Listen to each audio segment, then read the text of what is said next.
یہ جو ڈیولپمنٹ ہے اس حد تک کہ ثالث ابھی بھی کوشش کر رہے ہیں دونوں کے درمیان بات چیت کروانے کی، اور دوسری طرف ایران اور عمان بھی آبنائے ہرمز کے حوالے سے معاہدے کے قریب پہنچ چکے ہیں، اس خبر کو یا اس ڈیولپمنٹ کو زیادہ اہمیت دی جائے، یا صدر ٹرمپ کے جنگی اسٹریٹجی تبدیل کرنے کا جو نیا بیان آیا ہے اس کو اس صورتحال میں اہمیت دی جائے؟ آپ کیسے دیکھ رہے ہیں ان دونوں خبروں کو؟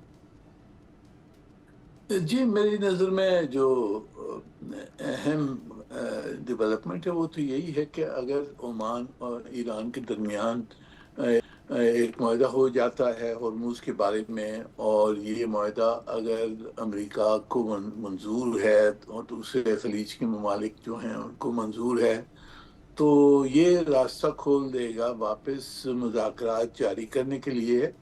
اب اس میں بھی کچھ ایران نے بھی اپنی شرطیں لگائی ہیں، اور میرے خیال میں ایران کی کوشش یہی ہے کہ امریکہ کو واپس جو اسلام آباد ایم او یو تھا اس کے تحت واپس لے آیا جائے، اس کی امپلیمنٹیشن کی طرف لے آیا جائے۔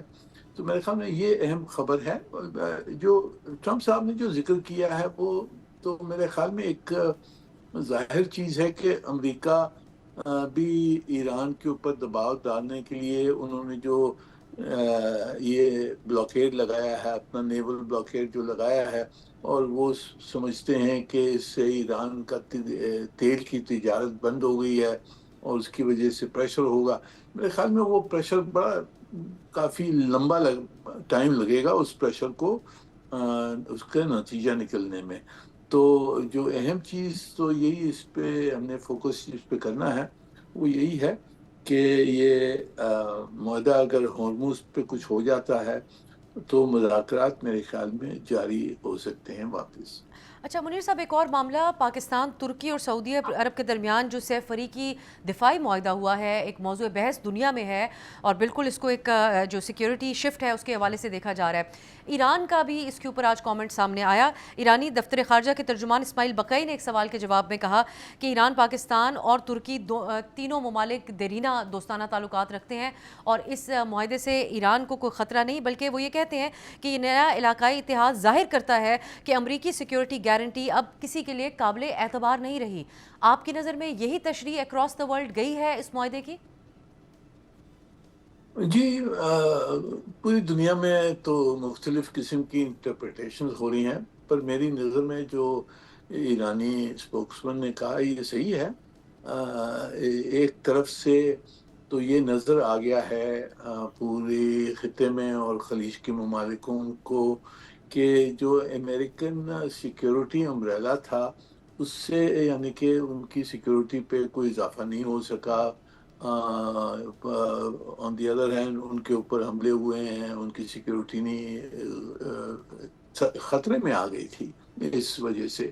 تو میری نظر میں امریکن جو ملٹری پروفائل ہے اس خطے میں وہ تھوڑا کم ہو جائے گا، اور یہ جو معاہدہ ہوا ہے یہ ایک آلٹرنیٹ سیکیورٹی آرکیٹیکچر ہے جو خطے کے ممالک خود اپنے آپ بنا رہے ہیں اس خطے کی سیکیورٹی کے لیے۔ اور کیونکہ تعلقات جو فریقین ہیں جو جس میں ترکی اور پاکستان ہیں، بہت اچھے تعلقات ہیں ہمارے ایران کے ساتھ، تو ایران کو اس معاہدے سے کوئی خطرہ نہیں ہے۔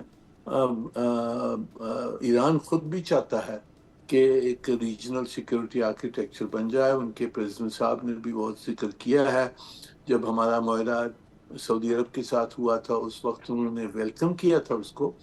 تو میری نظر میں یہ ایک پہلا قدم ہے کہ ریجنل سیکیورٹی آرکیٹیکچر کی طرف، اور اس میں میرے خیال میں ایران کو کوئی خرچہ نہیں ہونا چاہیے۔ یہ جو ڈیولپمنٹ ہے اس حد تک کہ ثالث ابھی بھی کوشش کر رہے ہیں دونوں کے درمیان بات چیت کروانے کی، اور دوسری طرف ایران اور عمان بھی آبنائے ہرمز کے حوالے سے معاہدے کے قریب پہنچ چکے ہیں، اس خبر کو یا اس ڈیولپمنٹ کو زیادہ اہمیت دی جائے، یا صدر ٹرمپ کے جنگی اسٹریٹجی تبدیل کرنے کا جو نیا بیان آیا ہے اس کو اس صورتحال میں اہمیت دی جائے؟ آپ کیسے دیکھ رہے ہیں ان دونوں خبروں کو؟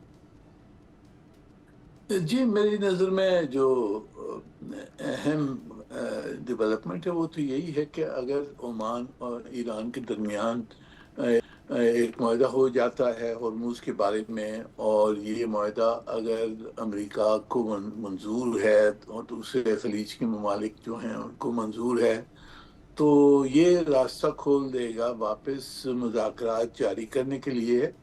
اب اس میں بھی کچھ ایران نے بھی اپنی شرطیں لگائی ہیں، اور میرے خیال میں ایران کی کوشش یہی ہے کہ امریکہ کو واپس جو اسلام آباد MOU تھا اس کے تحت واپس لے آیا جائے، اس کی امپلیمنٹیشن کی طرف لے آیا جائے۔ تو میرے خیال میں یہ اہم خبر ہے۔ جو ٹرمپ صاحب نے جو ذکر کیا ہے وہ تو میرے خیال میں ایک ظاہر چیز ہے کہ امریکہ بھی ایران کے اوپر دباؤ ڈالنے کے لیے انہوں نے جو یہ بلاکیڈ لگایا ہے، اپنا نیول بلاکیڈ جو لگایا ہے، اور وہ سمجھتے ہیں کہ اس سے ایران کا تیل کی تجارت بند ہو گئی ہے اور اس کی وجہ سے پریشر ہوگا۔ میرے خیال میں وہ پریشر بڑا کافی لمبا ٹائم لگے گا اس پریشر کو اس کا نتیجہ نکلنے میں۔ تو جو اہم چیز تو یہی اس پہ ہم نے فوکس اس پہ کرنا ہے، وہ یہی ہے کہ یہ معاہدہ اگر ہرمز پہ کچھ ہو جاتا ہے تو مذاکرات میرے خیال میں جاری ہو سکتے ہیں واپس۔ اچھا منیر صاحب، ایک اور معاملہ پاکستان، ترکی اور سعودی عرب کے درمیان جو سیف فریقی دفاعی معاہدہ ہوا ہے، ایک موضوع بحث دنیا میں ہے، اور بالکل اس کو ایک جو سیکیورٹی شفٹ ہے اس کے حوالے سے دیکھا جا رہا ہے۔ ایران کا بھی اس کے اوپر آج کامنٹ سامنے آیا۔ ایرانی دفتر خارجہ کے ترجمان اسماعیل بقائی نے ایک سوال کے جواب میں کہا کہ ایران، پاکستان اور ترکی تینوں ممالک دیرینہ دوستانہ تعلقات رکھتے ہیں، اور اس معاہدے سے ایران کو کوئی خطرہ نہیں، بلکہ وہ یہ کہتے ہیں کہ یہ نیا علاقائی اتحاد ظاہر کرتا ہے کہ امریکی سیکیورٹی گارنٹی اب کسی کے لیے قابل اعتبار نہیں رہی۔ آپ کی نظر میں یہی تشریح اکراس دا ورلڈ گئی ہے اس معاہدے کی؟ جی، پوری دنیا میں تو مختلف قسم کی انٹرپریٹیشنز ہو رہی ہیں، پر میری نظر میں جو ایرانی اسپوکسمین نے کہا یہ صحیح ہے۔ ایک طرف سے تو یہ نظر آ گیا ہے پوری خطے میں اور خلیج کے ممالکوں کو کہ جو امریکن سیکیورٹی امبریلا تھا اس سے، یعنی کہ ان کی سیکیورٹی پہ کوئی اضافہ نہیں ہو سکا۔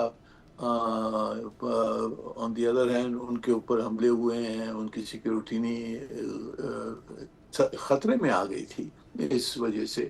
تو میری نظر میں امریکن جو ملٹری پروفائل ہے اس خطے میں وہ تھوڑا کم ہو جائے گا، اور یہ جو معاہدہ ہوا ہے یہ ایک آلٹرنیٹ سیکیورٹی آرکیٹیکچر ہے جو خطے کے ممالک خود اپنے آپ بنا رہے ہیں اس خطے کی سیکیورٹی کے لیے۔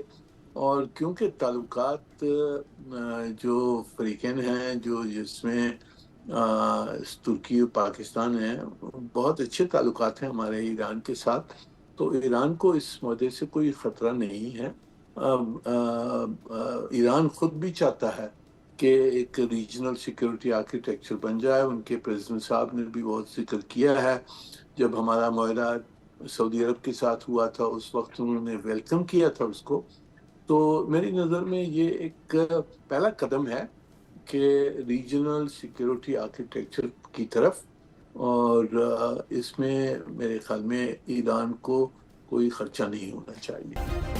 سبسکرائب کریں اور بیل دبائیں تاکہ کوئی خبر رہ نہ جائے۔